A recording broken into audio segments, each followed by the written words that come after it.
فاروق اعظم رضی اللہ تعالیٰ عنہ گھائل ہو کر لائے گئے.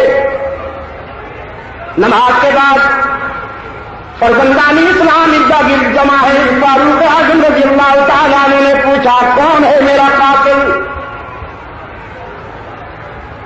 بتایا گیا فیروز ایرانی. فیروز کا نام سنتے ہی اونچی آواز سے فرمایا الحمدللہ.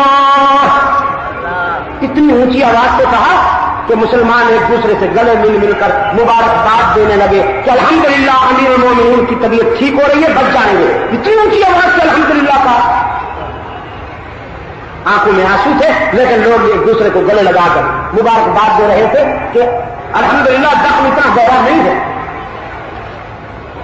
فرمایا اللہ سے شہادت مانگی تھی, اللہم ارزقنی شہادتا فی سبیلک, اللہم ارزقنی شہادتا فی سبیلک.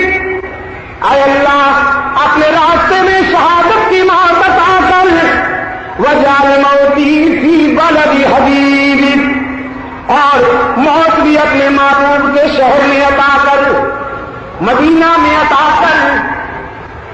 اللہ کا شکر ادا کیا. کافر کے ہاتھوں سے مجوسی کے ہاتھوں سے مارا جا رہا ہوں, شہادت نصیب ہو گئی. اپنے بیٹے کو بلائے, فرمایا لخت جگر ام المومنین کے پاس جاؤ, سیدہ عائشہ کے پاس جاؤ رضی اللہ تعالیٰ عنہ, اور جا کر عرض کرو تیرے بیٹے کی آرزو ہے کہ رحمت للعالمین کے قدموں میں بسیرا کر لوں. لیکن یہ چونکہ آپ کا حجرہ ہے, روضہ اطہر جو ہے یہ سیدہ عائشہ کا حجرہ رضی اللہ تعالی عنہا. میری یہ آرزو اس وقت تک پوری نہیں ہو سکتی جب تک آپ اجازت نہ دیں. حضرت عبداللہ ابن عمر رضی اللہ تعالیٰ عنہما سیدہ عائشہ کی خدمت میں آئے, آنسو میں ڈوب گئی تھی ام المومنین. فرق حزن و ملال میں شدید متاثر بیٹھی تھی. پوچھا کیا حال ہے میرے عمر کا, میرے عمر کا کیا حال ہے؟ میرا وہ بیٹا جس نے دکھ کے زمانہ میں میری وکالت کی تھی, جب منافقین نے سیدہ عائشہ پر بدزبانی کی, الزام تراشی کی, رحمت عالم صلی اللہ علیہ وسلم نے صحابہ سے مشورہ لیا. ایک طرف سے آواز آئی تھی اللہ کے رسول اگر آپ زیادہ قبیلہ قاطر ہیں تو نبی کو بیویوں کی کمی تو نہیں, عائشہ کو آزاد کیا جا سکتا ہے. یہ سنتے ہی فاروق اعظم رضی اللہ تعالیٰ عنہ کھڑے ہو گئے, آنسو برس رہے تھے. عرض کیا اللہ کے رسول یہ فیصلہ تو بالکل انتہائی ہے, پہلے میرے سوال کا جواب مرحمت فرمائیے. بس اتنا بتائیے کہ عائشہ کو آپ کی رفیقہ حیات بنانے والا کون ہے, یہ رشتہ کس نے منتخب کیا؟ رسول اکرم صلی اللہ علیہ وسلم کی انگلی آسمان کی طرف اٹھ گئی. انتخاب تو عرش بری کا ہے. فاروق اعظم کی تلوار نیام سے نکل آئی. عرض کیا اللہ کے رسول سیدہ عائشہ پر بدزبانی کرنے والوں سے تو میری تلوار نمٹ لے گی. عائشہ کو آپ کے گھر سے نکالنے کا اختیار بھی اسی ذات کو ہے جس نے سوچ سمجھ کر اس عفیفہ کو آپ کے خانوادہ اقدس میں بھیجا تھا.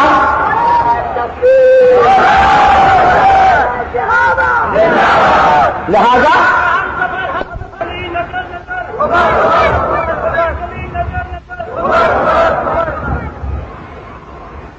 ذکر کرو, نقشبندی حضرات کی طرف ذکر کرو, عمر ایسے جواب ملنا چاہیے. کیا ہو گیا؟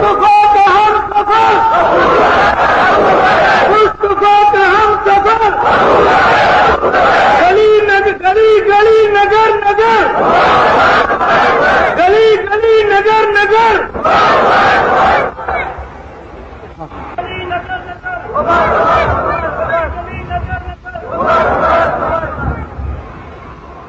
ہاں ذکر کرو نقش بندی حضرات کی طرف ذکر کرو ہنر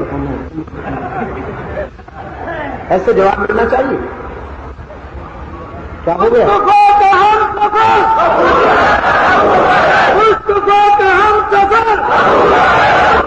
گلی گلی گلی نگر نگر گلی گلی نگر نگر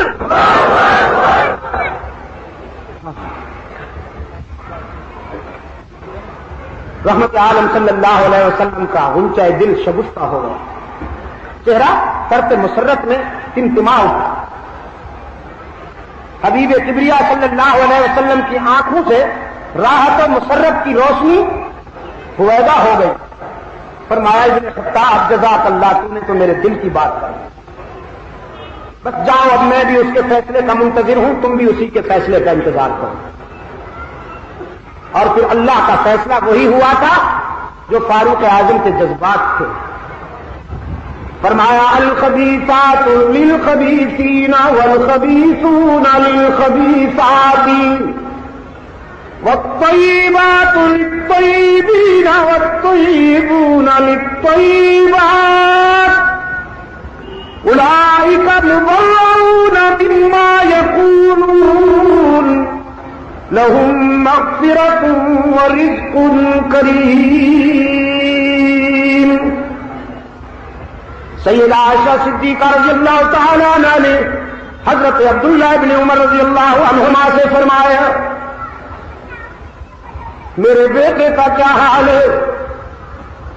وہ دکھ میں میری صفائی اور میری وکالت کرنے والا، رنج و غم میں میری حمایت کی آواز اٹھانے والا عمر، کیا حال ہے میرے بیٹے کا؟ عبداللہ نے دعا کی درخواست کی اور عرض کیا ابا جان نے بھیجائے. وہ چاہتے ہیں کہ رحمت عالم صلی اللہ علیہ وسلم کے قدموں میں سو جائیں، لیکن حجرہ آپ کا ہے، آپ کی اجازت ضروری ہے. آپ چاہیں گی تو یہ ہوگا ورنہ نہیں. سیدہ فرماتی ہیں اللہ میرے بیٹے کو شفا دے، لیکن اگر ان کی روانگی کا وقت آ گیا ہے، اگرچہ میں نے یہ جگہ اپنے لیے مخصوص کر رکھی تھی، لیکن آج میں اپنی ذات پر عمر کو ترجیح دیتی ہوں. عمر نے وفا کی ہے، میں بھی وفا کروں گی. جاؤ میرے بیٹے سے کہہ دو اگر اس زخم میں آپ نے آخرت کا سفر کر لیا تو تجھے اپنے حجرے میں سناؤں گی. فاروق اعظم رضی اللہ تعالیٰ عنہ کو یہ اطلاع ملی. دونوں ہاتھ اٹھا لیے، آنکھوں میں آنسو تھے اور لبوں پہ مسکراہٹ. عرض کیا الہ العالمین اب کوئی تمنا باقی نہیں رہی، اب کوئی آرزو باقی نہیں رہی. تو نے کرم کیا ہے، زندگی کی ساری آرزویں پوری ہو گئی. یکم محرم الحرام کو فاروق اعظم رضی اللہ تعالیٰ عنہ نے جام شہادت نوش کیا. فاروق اعظم کی آنکھیں بند ہوئی، مدینہ والوں کی آنکھیں کھل گئیں. یتیم جمع ہو کر دھاڑے مار مار کر رو رہے تھے کہ ہمارا باپ فوت ہوا تھا، لیکن آج تک عمر کی شفقت نے ہمیں یتیمی کا احساس نہ ہونے دیا. ہمارے باپ کی طرف سے شاید کتنی شفقت ہمیں نہ ملتی جو فاروق اعظم کی طرف سے میسر آئی. آج ہماری یتیمی کا دور شروع ہو رہا ہے. بیوائیں رو رہی تھیں، ہمارے برتنوں میں رات کی تاریکی میں پانی بھرنے والا چلا گیا، ہمارے گھروں میں رات کے سناٹے میں غلہ پہنچانے والا چلا گیا. خوشی کے موقع پر ہم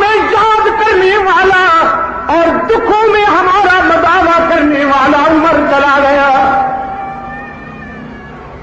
مدینہ سے دور جنگل میں ایک صحرا میں چرواہے کی چیخ نکل گئی. پوچھا گیا کیا ہوا؟